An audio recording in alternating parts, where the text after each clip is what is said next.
সিনেমার শুরুতেই আমরা দেখি রাতের বেলা জঙ্গলের মাঝখান থেকে ঘোড়ায় সওয়ার হয়ে কেউ এগিয়ে চলেছে। দূরে উঁচু পাহাড়ের মাঝখানে একটাই মাত্র বাড়ি রয়েছে। ভেতর থেকে এক মহিলা জানলার সামনে এসে দাঁড়ায়। একটা মেয়ে প্রসব যন্ত্রণায় চিৎকার করছে। ওইদিকে লোকটাও ঘোড়ায় চেপে দ্রুত বেগে এগিয়ে আসছিল। বাড়ির ভেতরে থাকা একটা মহিলা বলল লোকটা যাতে এখানে আসতে না পারে। তখন মহিলাটা মন্ত্র পড়ে বাড়িটার চারপাশে একটা ঘেরাবন্দি তৈরি করছিল। একটা পুত্র সন্তানের জন্ম দিয়ে মেয়েটা মারা গেল। আর সেটা বুঝতে পেরে লোকটা খুব রেগে যায়। তখন ওর চারপাশ থেকে লাল আলোর ছটা বেরিয়ে আসতে থাকে। আর তার প্রভাবে বাড়িটা ভেঙে যাচ্ছিল। কিন্তু মহিলাটা মন্ত্র বলে সেটা থামিয়ে দেয়। লোকটা বলল আমার ছেলেকে দিয়ে দাও। তখন মহিলাটা বৃদ্ধ রূপ থেকে যৌবন রূপে ফিরে এলো। তখন অন্য দুটো মহিলা বাচ্চাটাকে সামনে এনে বলে তুমি একে নিয়ে যেতে পারবে না। এ আমাদের কাছেই বড় হবে। আর যতদিন না নিজে সিদ্ধান্ত নিতে পারে ততদিন আমাদের কাছেই থাকবে। এই বলে ওরা বাড়ির চারপাশে একটা ঘেরাবন্দি তৈরি করে দিল। নিজের বাচ্চাকে নিতে না পেরে লোকটা খুব রেগে যায়। এর পরের সিনে আমরা দেখি 1992 সালে ইয়রভোলাকের উদ্দেশ্যে একটা গাড়ি যাচ্ছে। সেটাই কিছু অস্ত্রধারী মানুষজন ছিল। চারপাশে প্রচুর মৃতদেহ পড়ে আছে। তারপর ওরা এক জায়গায় এসে গাড়ি দাঁড় করায়। সেখানেও অনেক মৃতদেহ পড়েছিল। গাড়ি থেকে বেরিয়ে ওরা এদিক ওদিক দেখতে থাকে। ক্যাপ্টেন একটা মৃতদেহ সামনে গিয়ে দেখে ওর গলা কাটা। আরেকটা লোক মৃতদেহগুলোকে দেখে বলছে এদের তো কারোর রক্তই বেরোয়নি। ওরা একটা চার্চের দিকে এগিয়ে যাচ্ছে। তার দরজায় রক্ত লেগে রয়েছে। ওরা দরজা খুলে ভেতরে ঢুকলো। সামনেই ওরা দেখতে পায় একটা মৃতদেহের স্তূপ পড়ে আছে। একজন বলল এরা কাউকেই ছাড়েনি, সৈনিক নাগরিক কাউকেই নয়। আরেকজন বলে এরা একে অপরকে মারেনি তো। তখন আরেকজন লোক বলে তুমি কি পাগল হয়ে গেছো, এমন হলে কেউ তো বেঁচে থাকতো। তখনই ওদের পেছনে দরজার সামনে একটা লোক এসে দাঁড়ায়। চারজনেই ওর দিকে বন্দুক তাক করলো। লোকটা এগিয়ে আসতে আসতে বলছে এই সব কাজ শয়তান করেছে। ক্যাপ্টেন ওর কাছে যায়। লোকটা ক্যাপ্টেনের কলার ধরে বলল তোমাকে এক্ষুনি ড্যাম্পিয়ারকে ডাকতে হবে, ওরা সবাইকে মেরে ফেলেছে। এই বলে লোকটা বারবার ক্যাপ্টেনকে ড্যাম্পিয়ারকে ডাকার কথা বলছিল। তখনই ওকে গুলি চালিয়ে স্টিফান মেরে ফেলে। ক্যাপ্টেন এসে ওকে ঘুষি মেরে ফেলে দেয়। বলল তোমার মাথা খারাপ হয়ে গেছে নাকি, ওকে মারলে কেন? স্টিফান হাসতে হাসতে বলল তুমি শুনলে না ওই বুড়োটা কি বলে যাচ্ছিল? ক্যাপ্টেন বলে বাকি সবাইদের ডেকে নাও, আমাদের মৃতদেহগুলোকে এক করে কবর দিতে হবে। তার পরের সিনে আমরা দেখি গাড়িতে করে ওদের লোকজন চলে আসে। তারপর ওরা মৃতদেহগুলোকে জড়ো করে কবর দিল। এরপরে আমরা দেখি লাল আকাশের মাঝখানে একটা লোক দাঁড়িয়ে হারলানকে ডাকছে। এই দুঃস্বপ্ন দেখে হারলান জেগে ওঠে। ইউরি ওকে জিজ্ঞেস করে আবার কোনো খারাপ স্বপ্ন দেখলে নাকি? হারলান বলে হ্যাঁ, আস্তে আস্তে এটা আরো খারাপ হচ্ছে। ওরা গাড়িতে করে একটা নির্জন গ্রামের রাস্তা ধরে যাচ্ছিল। ইউরি ওকে বলে এত মদ খেও না। হারলান বলল আমাকে জ্ঞান দিতে এসো না, আমি ঠিক আছি। তখন ইউরি বলে আমাদের কাজে মন দিতে হবে। হারলান বলে আমি একদম ঠিক আছি, কিন্তু আমরা যাচ্ছি কোথায়? ইউরি বলল আমরা জস্টিনিরায় যাচ্ছি, ওখানে কবরস্থানে ভূত আছে। হারলান ওকে বলে তুমি চিন্তা করো না, সব ঠিক হয়ে যাবে, আমি তো একজন প্রফেশনাল। তারপর ওরা একটা গ্রামের ভেতর চলে আসে। সেখানে ইউরি বেশ কিছু মানুষজনদের সামনে দাঁড়িয়ে লেকচার দিচ্ছিল। ও বলল আমি গন্ধ পাচ্ছি যে এখানে শয়তানরা বাসা বেঁধেছে। আমি জানি আপনারা খুব চিন্তিত। আপনারা জানেন যে এর কারণে আপনাদের ক্ষতি হতে পারে। এদিকে একপাশে দাঁড়িয়ে হারলান মদ খাচ্ছিল। ইউরি মানুষগুলোর উদ্দেশ্যে বলে আপনাদের আর চিন্তা করার প্রয়োজন নেই, কারণ এখানে হারলান চলে এসছে, একজন ড্যাম্পেয়ার। তখন হারলান সামনে এগিয়ে এসে বলে আপনাদের কবরস্থানটা কোথায়? এই বলে ও কবরস্থানের দরজার সামনে এগিয়ে যায়। ওদিকে ইউরি ভিড় সামলাচ্ছিল। হারলান দরজাটা দুহাতে ধরে শয়তানটাকে সেখান থেকে চলে যেতে বলল। এদিকে লোকজনেরাও খুব ভয় পেয়ে রয়েছে। তারপর ও আবোল তাবোল মন্ত্রপাঠ শুরু করে। একটা লোক ইউরিকে জিজ্ঞেস করে ও কি বলছে। ইউরি ওকে বোঝায় যে আপনাদের এখানে আর কোনোদিনও শয়তান আসবে না, ও পুরো কবরস্থানটা সিজ করে দিচ্ছে। তখনই হারলান একটু দূরে এসে বলে আপনারা চিন্তা করবেন না, যে যার বাড়ি চলে যান, আপনাদের এখানে যে শয়তানটা ছিল সে মারা গেছে। তখন সবাই আনন্দে হাততালি দিতে শুরু করে। লোকজনেরা খুশি হয়ে গান বাজনা করছে। আর নিজেদের সাধ্যমতো ওরা নানা জিনিসপত্র ইউরিকে আর হারলানকে দিচ্ছিল। ওদিকে রাতের বেলা ইয়োরভোলাকে দুজন দাঁড়িয়ে গল্প করছিল। এমন সময় দূর থেকে ওরা একটা মেয়ের চিৎকারের শব্দ শুনতে পায়। মেয়েটা ওদের দিকে এগিয়ে আসতে আসতে বলছে আমাকে বাঁচাও, আমার ভয় লাগছে। পিটার ওই ফাঁকা জায়গায় একটা মেয়ে দেখতে পেয়ে মহা আনন্দে ওর দিকে এগিয়ে যাচ্ছিল। ওর সাথে থাকা ছেলেটা ওকে বাধা দিয়ে বলল তুমি তো জানো না মেয়েটাকে। কিন্তু পিটার ওর কোনো কথা না শুনে এগিয়ে গেল। তারপর মেয়েটা ওর দিকে একটা রহস্যজনক হাসি নিয়ে এগিয়ে আসে। ওর হাতের নখগুলো বড় বড় হয়ে গেল। তারপরই দূর থেকে গুলি চালানোর শব্দ শোনা যায়। ক্যাপ্টেন ও তার বাকি লোকজন বেরিয়ে এলো। ওরা দুটো দলে ভাগ হয়ে সেই দিকে যায়। কিছুক্ষণ পর একটা লোককে ভ্যাম্পায়ার টেনে নিয়ে গেল। আর ওর ঘাড় থেকে রক্ত শুষে অন্য একজনের দিকে এগিয়ে যায়। এদিকে আরেকটা লোককে অন্য আরেকটা ভ্যাম্পায়ার টেনে নিয়ে যাচ্ছিল। এরপর ওরা সকলে এক জায়গায় জমায়েত হয়। কমান্ডারকে বলল আমাদের ওপর কেউ হামলা করেছে। তখনই দুটো ভ্যাম্পায়ার হাসতে হাসতে ওদের সামনে থেকে চলে যায়। ওরা গুলি চালাতে শুরু করে। তাও ভ্যাম্পায়ারগুলোর কিচ্ছু হলো না। কমান্ডার সবাইকে গুলি চালানো বন্ধ করতে বলে। চার্চের ওপরে সেই মেয়ে ভ্যাম্পায়ারটা দাঁড়িয়ে ওদের দেখছিল। তারপর অন্য জায়গায় লাফিয়ে ও চলে গেল। কমান্ডার পেছনে দেখে দুজন মিলে জোসেফকে কাঁধে করে নিয়ে আসছে। কমান্ডার সহ বাকি সকলে ওদের কাছে ছুটে গেল। জোসেফকে নিচে নামানোর পর কমান্ডার ওকে জিজ্ঞেস করে, তুমি কি দেখেছিলে? জোসেফ বলে, আমি ওকে গুলি মেরেছিলাম, কিন্তু ও মরল না। এই বলে জোসেফ মারা যায়। লাজার বলল, আমাদের ওকে ডাকতে হবে। ও চিৎকার করে বলছিল, যারা আমাদের ওপর হামলা করছে ওরা নরকের জীব, আমরা ওদের সাথে পারবো না। ক্যাপ্টেন ওর দিকে তেড়ে গিয়ে বলে, তুমি কি বলতে চাইছো? লাজার বলল, আমাদের ড্যাম্পিয়ারকে ডাকতে হবে, একমাত্র ওই এদেরকে মারতে পারে। আমাকে গিয়ে ওকে নিয়ে আসতে দাও প্লিজ। এর পরের সিনে আমরা দেখি কবর থেকে একটা কফিনের দরজা খোলা হলো। চারপাশে বেশ কিছু লোক জড়ো হয়ে দাঁড়িয়ে আছে। কিছুটা দূরে হারল্যান্ড ইউরিকে বলছিল, দেখো আমি কিন্তু কোনো বডি ভাঙচুর করতে পারবো না। ইউরি ওকে বোঝালো, দেখো এমনিতেই তো মেয়েটা মারা গেছে, আর তুমি যদি এই কাজটা করে দাও অন্তত ওর বাবা মা ভাববে যে মেয়েটা আর ভ্যাম্পায়ার হবে না। হারল্যান্ড রাজি হয়ে ইউরির থেকে হাতুড়ি নিয়ে এগিয়ে গেল। ওখানে থাকা লোকজনগুলো হারল্যান্ডকে নিজেদের মাসিহা মনে করছিল। ওই ভিড়ের মধ্যে আমরা বেলমাকে দেখতে পাই, যে হারল্যান্ডকে বড় করেছিল। ও কবরে নেমে মেয়েটার কাছে ক্ষমা চেয়ে মেয়েটার বডিটাকে হাতুড়ি দিয়ে ভাঙতে বাধ্য হয়। ইউরিকে সবাই খুশি হয়ে নানা জিনিসপত্র দিচ্ছিল। এমন সময় লেজার এসে ইউরির ঝুড়িটা ফেলে দেয়। হারলান এসে ওকে একটা ঘুষি মারে। তখন অন্য সেনারা ওর দিকে বন্দুক তাক করে ইউরি আর হারলান দুজনকেই গাড়িতে নিয়ে যায়। গাড়িতে বসে ইউরি বলে যে আমরা মানুষদের মধ্যে উৎসাহ যোগাই, এর কারণে আমাদের গ্রেপ্তার করলে কেন? তখন সামনে বসে থাকা লোকটা বলল, তোমাদের গ্রেপ্তার করা হয়নি, আমাদের কমান্ডার তোমাদের সাথে কথা বলতে চায়। ইউরি বলে, আমাদের মতো এমন বেকার ছেলেদের সাথে তোমাদের কমান্ডার কি কথা বলবে? লেজার বলে, ঠিকই বলেছো, কমান্ডার হারলানের সাথে শুধু কথা বলতে চায়। তখন হারলান বলে, আমার সাথে আবার কি কথা বলবে? এই কথায় সামনে বসে থাকা দুজনই কেউ উত্তর দিল না। তারপর ওদের গাড়ি ইয়োরভোলাকে এসে পৌঁছায়। হারলানকে জোর করে গাড়ি থেকে নামিয়ে ওকে ঘরের ভেতর নিয়ে যাওয়া হলো, কিন্তু ইউরিকে বাইরেই থাকতে বলল। হারলান কমান্ডারকে জিজ্ঞেস করে, আমাকে এখানে নিয়ে আসা হয়েছে কেন? কমান্ডার ওকে চেয়ারে বসতে বলল। তারপর ওর সামনে গিয়ে নিজেও একটা চেয়ারে বসে। কমান্ডার ওকে বলল, গতরাত্রে আমাদের ওপর কেউ হামলা করেছিল, আমি জানতে চাই তারা কারা। আর তুমিই বা কে? হারলান বলে, আমি একজন ভ্যাম্পায়ার, আমি ভ্যাম্পায়ারের শিকারী। আমি আর আমার পার্টনার নানা জায়গায় ঘুরে বেড়াই আর মানুষদের ডিস্টার্ব করা ভ্যাম্পায়ারদের মেরে ফেলি। কমান্ডার ওকে জিজ্ঞেস করে, তুমি কি ওদের মারতে পারবে? হারলান বলল, হ্যাঁ। তারপর ও কমান্ডারকে বলে, আসলে ভ্যাম্পায়ার বলে কোনো জিনিস নেই বুদ্ধু। এই বলে ও হাসতে শুরু করে। কমান্ডার এসব সহ্য করতে না পেরে ওকে সপাটে চাটি মেরে ফেলে দেয়। তারপর ওকে টানতে টানতে বাইরে এনে মৃতদেহের স্তূপের সামনে ফেলে দেয়। কমান্ডার ওর মুখে হাত দিয়ে বলে, তুমি এটা খোঁজ নাও যে এইসব কাজ কে করেছে। ইউরি ওকে বাঁচাতে আসছিল, তখন ইউরিকেও ধাক্কা মেরে সরিয়ে দেওয়া হয়। লাজার কমান্ডারকে বলে যে হারলান শুধু নিজেকে বাঁচানোর জন্য এমনটা বলছে। আমি ওকে চিনি, ও একটা শয়তানের ছেলে। যখন থেকে আমি ওকে দেখে আসছি ওর বয়স একদম বাড়েনি। কমান্ডার লাজারকে বলে হারলানকে একটা বন্দুক দিতে, এই বলে ও সেখান থেকে চলে যায়। তারপর ভেতরে এসে কমান্ডার ও তার দলবল তৈরি হলো। রাতের বেলায় হারলান ফাঁকা রাস্তায় একা ঘুরে বেড়াচ্ছে। তখনই চার্চের ভেতর থেকে কিছু শব্দ শুনে ও দরজা খুলে ভেতরে ঢোকে। ও সেই অন্ধকারে টর্চ জ্বালিয়ে এখানে ওখানে দেখছিল। তখনই ও সামনে মেয়ে ভ্যাম্পিয়ারটাকে দেখতে পায়। ও আগের মতোই নাটক করতে শুরু করে, বলল, আমাকে মেরো না। হারলান বলল, তুমি ভয় পেও না, কিন্তু এখানে তুমি কি করছো? মেয়েটা বলে, আমি নিজেকে বাঁচানোর চেষ্টা করছি। তখন মেয়েটা ওর কাছে এসে ওকে জড়িয়ে ধরে। ভ্যাম্পিয়ারের দাঁত বের করে ও রক্ত চুষতে যাবে, তখনই কিছু বুঝতে পেরে ও হারলানকে ছুঁড়ে ফেলে দেয়। ও বলে, তোমার রক্তের এমন গন্ধ, তুমি কে? হারলান ভয় পেয়ে সেখান থেকে পালিয়ে যাচ্ছিল। তখনই তিনটে ভ্যাম্পিয়ার ওর সামনে চলে এসে ওকে ফেলে দেয়। ভ্যাম্পিয়ারগুলো সামনে শিকার পেয়ে খুব মজা করছিল। হারলান ওদের ওপর গুলি চালাতে শুরু করে। অন্যদিকে ইউরি গুলির শব্দ শুনে বাইরে যেতে চাইলো, কিন্তু কমান্ডার ওকে যেতে দিল না। হারলানের চালানো গুলিতে ভ্যাম্পিয়ারগুলোর কিচ্ছু হলো না। টাকলু ভ্যাম্পিয়ারটা রেগে মেগে হারলানের বুকে নোকের আঁচড় মারে। ও মাটিতে পড়ে গিয়ে ব্যথায় চিৎকার করছিল। ওদিকে হারলানের রক্ত লেগে ভ্যাম্পিয়ারটার হাত জ্বলতে শুরু করে। টেসলা বলল, এটা কোনো সাধারণ মানুষ নয়। হারলানকে অন্য একটা ভ্যাম্পিয়ার লাথি মেরে দূরে ফেলে দেয়। অন্যদিকে কমান্ডারের ঘরে জানলা ভেঙে দুটো ভ্যাম্পিয়ার ঢুকে পড়ে। সবাই গুলি চালানো শুরু করলো। ভ্যাম্পায়ার দুটোর কিছু হলো তো না, বরং ওরা দুটো সেনার রক্ত চুষে খেলো। ওদিকে অন্য আর একটা ভ্যাম্পায়ার এসে হারলানের গলা টিপে ওপরে তুলে দেয়। হারলানের হাতে ওর নিজের রক্ত লেগেছিল, ও সেটা দিয়ে ওই ভ্যাম্পায়ারটার গলা টিপে ধরে। আর ওর রক্তের ছোঁয়ায় ভ্যাম্পায়ারটাও জ্বলতে শুরু করে। টেসলার চোখ থেকে ওদের সর্দার গোর্কা সবকিছু দেখতে পাচ্ছিল। ওর কথাগুলো সব ভ্যাম্পায়ার শুনতে পাচ্ছে। গোর্কা ওদেরকে বলে, তোমরা কেউ ভ্যাম্পায়ারকে হারাতে পারবে না, সবাই ফিরে আসো। চারটে ভ্যাম্পায়ার সেই জায়গা থেকে ছুটে পালালো। টেসলা ওদের সঙ্গে চলে যাচ্ছিল, কিন্তু গোর্খা টেসলাকে যেতে বারণ করে। ও বলল, তুমি ড্যাম্পিয়ারের সাথে থাকো আমার চোখ হয়ে। তারপর সকাল হয়ে যায়। সূর্যের আলো পড়াতে ওই মৃত ভ্যাম্পায়ারটা আস্তে আস্তে জ্বলতে শুরু করে। ওদিকে সেনারাও ঘর থেকে বেরিয়ে আসলো। ইউরি হারলানকে দেখতে পেয়ে ওর কাছে ছুটে গিয়ে জড়িয়ে ধরে। সবাই ওই জলে পুড়ে কঙ্কাল হয়ে যাওয়া ভ্যাম্পায়ারটার সামনে এসে দাঁড়ায়। কমান্ডারকে একজন বলল, আমাদের এখান থেকে চলে যাওয়া উচিত, নয়তো এদের হাতে আমরা মরে যাব। কমান্ডার হারলানকে এসে জিজ্ঞেস করে, তুমি এটা কিভাবে করলে?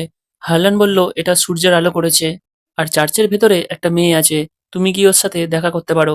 কমান্ডার ও দলবলকে বলে চলো ভেতরে যাওয়া যাক, কিন্তু কেউ ভয়ে রাজি হচ্ছিল না। তখন লেজার নিজের বন্দুক লোড করে এগিয়ে এলো, আর ওর পেছন পেছন বাকি সদস্যরা। হারলান দরজা খুলে ভেতরে ঢুকলো। টেসলা চিৎকার করায় ওরা সকলে ভয় পেয়ে যায়। কমান্ডার গুলি চালিয়ে বলল কেউ বাইরে যাবে না। তখন স্টেফান ওর দিকে বন্দুক তাক করে বলে, যখন আমি ভর্তি হয়েছিলাম তখন ওরা আমাকে ভ্যাম্পিয়ারের সাথে লড়ার ব্যাপারে কিছু বলেনি, আর এখন তুমি এদের কাছে নিয়ে এসছো আমাদেরকে মারার জন্য। কমান্ডার বলে এটা করার জন্য তোমার কোর্ট মার্শাল হতে পারে।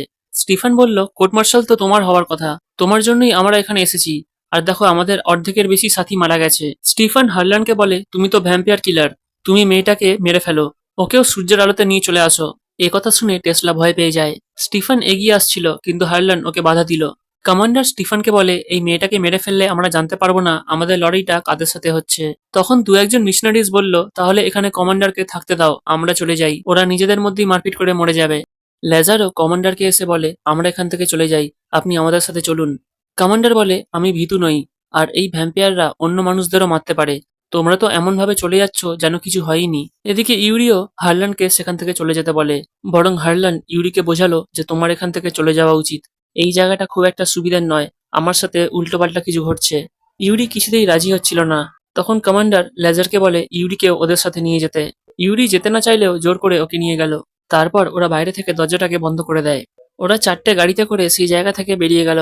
টেসলা বাইরে বেরিয়ে আসে। কমান্ডার ওর দিকে বন্দুক তাক করে হারলানকে বলল তোমার যেন মাথায় থাকে তুমি কার দলে আছো, ও প্রতিশোধ নিতে পারে। তখন টেসলা বলল আমি গোর্কাকে সহ্য করতে পারি না। হারলান জিজ্ঞেস করে গোর্কাটাকে। টেসলা বলল গোর্কা আমাদের master, Lord of the night. এরা অন্য ভ্যাম্পিয়ারদের থেকে আলাদা হয়, এরা সূর্যের আলোতেও চলাফেরা করতে পারে। লর্ড অব দ্য নাইটদের অন্য ভ্যাম্পিয়ারদের জীবন বাঁচানোর ক্ষমতা আছে। যখন লর্ড অব দ্য নাইটের সাথে কোনো নন ভ্যাম্পিয়ার মেয়ের সম্পর্কে বাচ্চা জন্ম নেয় তাকে ড্যাম্পিয়ার বলে, আর তুমি তাদের মধ্যেই একজন। হারলান বলে আমি আমার বাবার সম্পর্কে কিছুই জানি না। টেসলা বলে তোমার বাবা মনে হয় তোমার থেকে কিছু লুকিয়েছে, না হলে ড্যাম্পিয়ারদের জন্মানোর আগেই মেরে ফেলা হয়, কারণ ওরা খুব ভয়ানক হয়। আর এখন গোর্কার একটা সদস্য মারা যাওয়ার কারণে ও জানতে পেরে গেছে যে তুমি আছো। হারলান জিজ্ঞেস করে তাহলে এরপর কি হবে। টেসলা বলল গোর্কা তোমাকে মারার জন্য নিশ্চয়ই আসবে। এর পরের সিনে আমরা দেখি স্টিফানদের গাড়িগুলো জঙ্গলের মাঝখান থেকে যাচ্ছিল।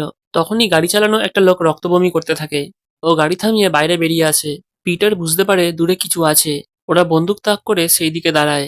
তখন ওরা দেখলো কুয়াশার মাঝখান থেকে একটা কালো ছায়া ওদের দিকে এগিয়ে আসছে। ওটা আর কেউ নয়, গোর্কা। ও জাদু বলে চারজনকে ছুড়ে ফেলে দিল। বাকিরা ওটা দেখে সেই জায়গা থেকে ছুটে পালায়। পিটার গুলি চালানো শুরু করলো।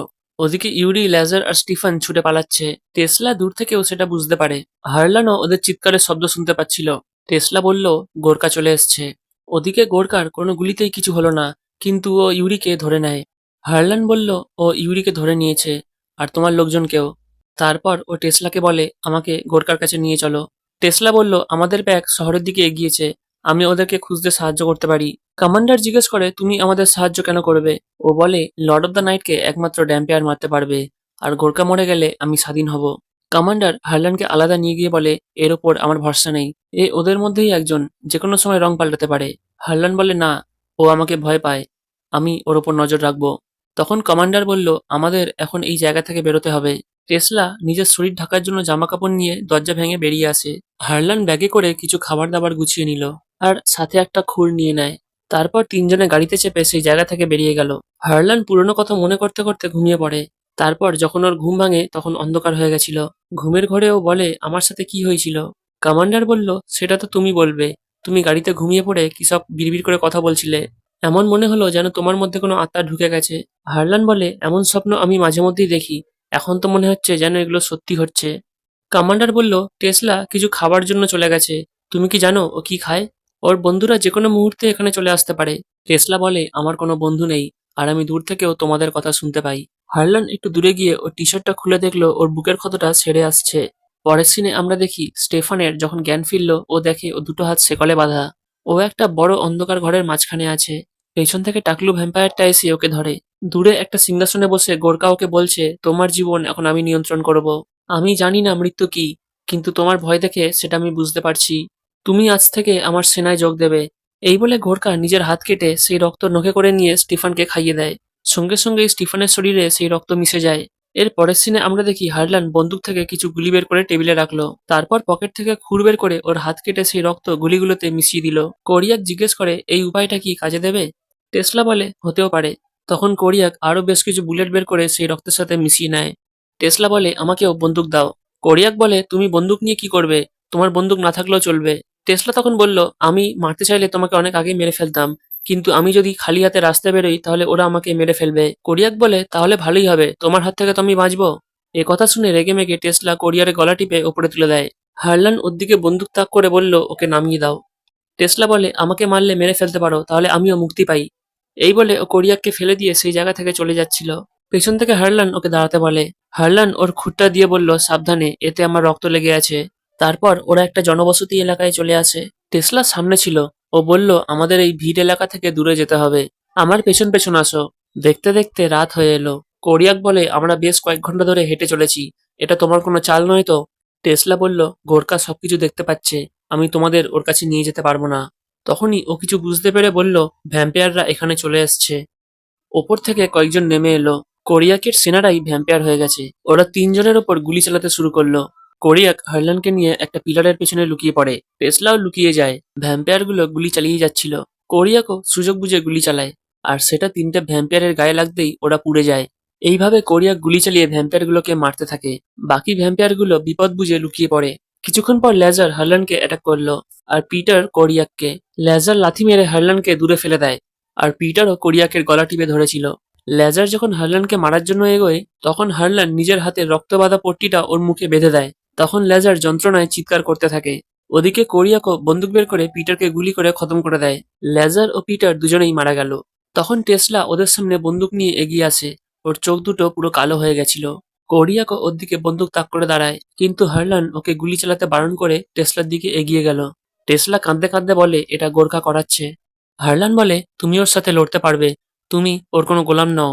টেসলা বলল, আমি পারবো না, ও খুব শক্তিশালী। কোরিয়াক হারলানকে মাঝখান থেকে সরে যেতে বলে। এমন সময় ইচ্ছা না থাকলেও টেসলা হারলানকে গুলি করে দেয়। কোরিয়াক হারলানের কাছে ছুটে আসে, আর টেসলা সেই জায়গা থেকে চলে যায়। এর পরের সিনে আমরা দেখি কোরিয়াক হারলানকে ঠিক করার চেষ্টা করছিল। ও হারলানের ক্ষতস্থানে অ্যালকোহল ঢেলে দেয়। এর পরের সিনে আমরা দেখি বিভিন্ন জায়গায় আগুন জ্বলছে। ভ্যাম্পায়ারের দল শহর তছনছ করে দিচ্ছিল, আর টেসলা সেটা বিল্ডিং এর ছাদে দাঁড়িয়ে দেখছে। তখনই ও নিচ থেকে একটা মহিলার চিৎকারের শব্দ শুনতে পায়। ছুটতে ছুটতে মহিলাটা একটা নির্জন জায়গায় এসে দাঁড়ায়। এমন সময় দুটো ভ্যাম্পায়ার ওর সামনে এসে দাঁড়ায়। মহিলাটা ভয় পেয়ে মাটিতে পড়ে গেল। ভ্যাম্পায়ার দুটো ওকে আক্রমণ করতে যাবে, তখনই টেসলা এসে একজনের গলায় খুর চালিয়ে দেয়, আর ও জ্বলতে জ্বলতে মাটিতে পড়ে গেল। টাকলু ভ্যাম্পায়ারটা টেসলাকে মারার জন্য এগিয়ে আসে, কিন্তু টেসলাও ওর গলায় খুর চালিয়ে দিল, আর ভ্যাম্পায়ারটা জ্বলতে জ্বলতে মারা যায়। মেয়েটা সেখান থেকে ছুটে পালালো। সেই জায়গায় গোর্খা চলে আসে। ও টেসলাকে বলে যে, আমি ভয়কে ভালোবাসি, আর তুমি এখন ভয় পেয়ে আছো, কারণ তুমি সেই থালাতেই ছেদ করেছো যাতে তুমি খেয়েছিলে। টেসলার হাতে খুঁটটা ছিল। ও সেটা নিয়ে গোর্খার দিকে এগিয়ে যায়, কিন্তু ও গোর্খাকে মারতে পারলো না, বরং গোর্খা ওকে জাদু বলে ছুঁড়ে ফেলে দেয়। টেসলা বলে, ড্যাম্পিয়ার তোমাকে খুঁজে তোমাকে মেরে ফেলবে। গোর্খা ওর গলা টিপে বলে, আমি চাই ও আমাকে খুঁজুক, আর তখন আমি ওকে মেরে ফেলবো। এর পরের সিনে দিনের বেলা কোরিয়াক আর হারলান গোর্খার ডেরার সামনে এসে দাঁড়ায়। কোরিয়াক ওকে জিজ্ঞেস করে, কিছু প্ল্যান আছে? হারলান বলল, আমরা ভেতরে ঢুকবো, গোর্খাকে মারবো, আর ইউরিকে বাঁচিয়ে আনবো। কোরিয়াক বলে, ঠিক আছে। তারপরে ওরা খুব সাবধানে সেই মহলের ভেতর প্রবেশ করে। কোরিয়াক সিঁড়ি বেয়ে ওপরে উঠে যায়। চারপাশটা পুরো লাল হয়েছিল। তখনই ওর মাথা ভ্রম হয়ে গিয়ে চারপাশে নিজের ছেলের গলা শুনতে পায়। ও দেখলো ওর ছেলের সামনে দাঁড়িয়ে আছে। তারপর হারলানও ওকে খুঁজতে খুঁজতে সেই জায়গায় এসে পৌঁছায়। এর পরের সিনে আমরা দেখি কোরিয়াক খালি গায়ে হাত বাঁধা অবস্থায় রয়েছে, আর ওর শেকলের সাথে জড়িয়ে টেসলাকেও বেঁধে রাখা হয়েছে। টেসলা আর কোরিয়াক মুখোমুখি বাঁধা ছিল। তখন সেই জায়গায় স্টিফান চলে আসে। ও একটা ভ্যাম্পায়ারে পরিণত হয়েছে। ও টেসলাকে আগুনে জ্বালিয়ে মজা পাচ্ছিল। কোরিয়াক ওকে থামতে বলে, কিন্তু ও থামছিল না। টেসলাও যন্ত্রণায় চিৎকার করছে। তারপর স্টিফান এসে কোরিয়াকের পেটে নখ ঢুকিয়ে ওকে ওপরে তুলে দেয়। ও বলল, আমি তোমাকে কোনোদিনও পছন্দই করতাম না। কোরিয়াক বলে, তুমি নিজেকে দেখো, ওরা তোমাকে একটা শয়তান বানিয়ে দিয়েছে। রেগে গিয়ে স্টেফান ওর মাথায় মারতে যাবে, তখন টেসলা লাফিয়ে ওঠে, আর কোরিয়াকের শেকলটা কেটে যায়। স্টেফানের পেছন থেকে টেসলা ওর গলায় শেকল বেঁধে দেয়। তারপর পাইপের ওপারে গিয়ে ওকে টেনে তোলে। তখন কোরিয়াক ওকে ঝুলন্ত অবস্থাতেই আগুন লাগিয়ে দেয়। স্টিফান জ্বলতে জ্বলতে নিচে পড়ে গেল। টেসলা কষ্ট পাচ্ছে দেখে কোরিয়াক ওর দিকে আসে, আর ওর মাথাটা ধরে হাতের দিকে নিয়ে যায় রক্ত চোষার জন্য। টেসলা ওর হাত কামড়ে রক্ত চুষে একটু স্বস্তি পেল। এদিকে হারলান বন্দুক নিয়ে গোর্খার সামনে চলে আসে। গোর্খাও সিংহাসনে বসেছিল। হারলান গুলি চালাতে শুরু করে, কিন্তু গোর্খা এক জায়গা থেকে এক জায়গায় এত ফাস্ট চলাফেরা করছিল যে ওর গায়ে গুলি লাগলো না। ও জাদু বলে ঝটকা মেরে বন্দুকটা ফেলে দেয়। হারলান ওকে মারার জন্য ছুটে যাচ্ছিল, কিন্তু গোর্খা ওকে ছুঁড়ে ফেলে দেয়। এভাবেই গোর্খা হারলানকে বেশ কয়েকবার এখান থেকে ওখানে পটকাচ্ছিল। তোমার গন্ধ শুকেই আমি বুঝতে পেরেছি তুমি আমার শত্রু ড্রাকার ছেলে। তোমার জন্মানোর আগেই ওকে তোমার মেরে ফেলা উচিত ছিল। ও বোধহয় তোমাকে আমার ওপর বদলা নেওয়ার জন্যই বাঁচিয়ে রেখেছে। কয়েক যুগ আগে আমি ওকে এই জায়গা থেকে বের করে দিয়েছিলাম। এখন তোমাকেও মেরে ফেলবো। এই বলে ও হারলানকে আবার ছুঁড়ে ফেলে দেয়। গোর্খা ওকে বলে তোমার একটা বন্ধু তোমাকে বিদায় জানাতে চায়। তখন ইউরি সিংহাসনের পেছন থেকে বেরিয়ে আসে। ও হারলানকে বলে আমি জানতাম তুমি আসবে, কিন্তু অনেক দেরি করে ফেলেছো। ইউরিও একটা ভ্যাম্পায়ারে পরিণত হয়েছিল। ও হারলানের দিকে লাফিয়ে যায় আর ওকে মারার চেষ্টা করে। অনেক হাতাহাতি হওয়ার পর ইউরি হারলানের পেটে নখ গুঁজে দেয়। তারপর ও বলে আমি তোমাকে মারতে চাইনি, গোর্খা আমাকে দিয়ে এটা করালো। ইউরি দেখে হারলানের রক্ত লেগে ওর হাত জ্বলতে শুরু করেছে। ওর যখন জ্ঞান ফেরে তখন হারলানকে বলে তুমি সত্যিই একটা ড্যাম্পিয়ার, তোমার সাথে কাজ করতে পেরে আমি গর্বিত। এই বলে ও পুড়তে পুড়তে মারা যায়। রেগে গিয়ে হারলান গোর্খাকে মারার জন্য তেড়ে আসে, কিন্তু গোর্খা ওকে জোরসে ঝটকা মারায় ও অজ্ঞান হয়ে যায়। পেছন থেকে টেসলা আর কোরিয়াক এগিয়ে আসে। ওদের দুজনের আক্রমণ করার আগেই গোর্খা জাদু বলে ওদেরকে বেঁধে দিল। গোর্খা বলল তোমাদের এখানেই মরতে হবে। হারলান স্বপ্নে ওর বাবার সাথে মুখোমুখি হয়। ওর বাবা মানে ড্রাকা বলল তুমি তোমার রক্তের কথা শোনো, নিজেকে চিনতে শেখো। এরপরেই হারলানের ধীরে ধীরে জ্ঞান ফেরে। গোর্খার মুখটা শুকিয়ে এলো। ও পিছন ফিরে দেখে হারলান দাঁড়িয়ে আছে। তখন ও নিজের শক্তি চালালো, কিন্তু হারলানের কিচ্ছু হলো না। তখন গোর্খা রেগে গিয়ে নিজের আসল রূপ ধারণ করে। ওর মুখটা খুব ভয়ানক হয়ে গেল। তারপর হারলান আর গোর্খার মধ্যে বেশ কিছুক্ষণ হাতাহাতি হতে হতে হারলান ওর গলা টিপে ধরে আর গোর্খা ধীরে ধীরে মারা যায়। ওর জাদু শেষ হয়ে যাওয়ায় কোরিয়াক আর টেসলা নিচে পড়ে গেল। ওরা দেখলো সামনে একটা গোপন কুঠিরের দরজা ধীরে ধীরে খুলে যাচ্ছে। ওরা তিনজনেই সেই ঘরটার ভেতরে ঢোকে। কোরিয়াক জিজ্ঞেস করে এটাও আর কেমন জায়গা। হারলান বলে গোর্খা বলেছিল এখানে আমার বাবা থাকতো। ওদের সামনেই একটা স্তম্ভে বড় একটা বই খুলে রাখা ছিল। ওখানে একটা ছবি দেখে হারলান বলে এটাই আমার বাবা। হারলান বইয়ের একটা পাতা উল্টে বুঝতে পারে সেখানে ভ্যাম্পায়ার তৈরি করার পদ্ধতি উল্লেখ করা আছে। ও বলে এমনি ভ্যাম্পায়ার এখনো বাইরে অনেক রয়েছে। কোরিয়াক বলে তাহলে তো এই যুদ্ধটা অনেক লম্বা চলবে। হারলান বলে হ্যাঁ, এবার আমরা ওদের শিকার করব। এই বলে তিনজনে বেরিয়ে পড়ে।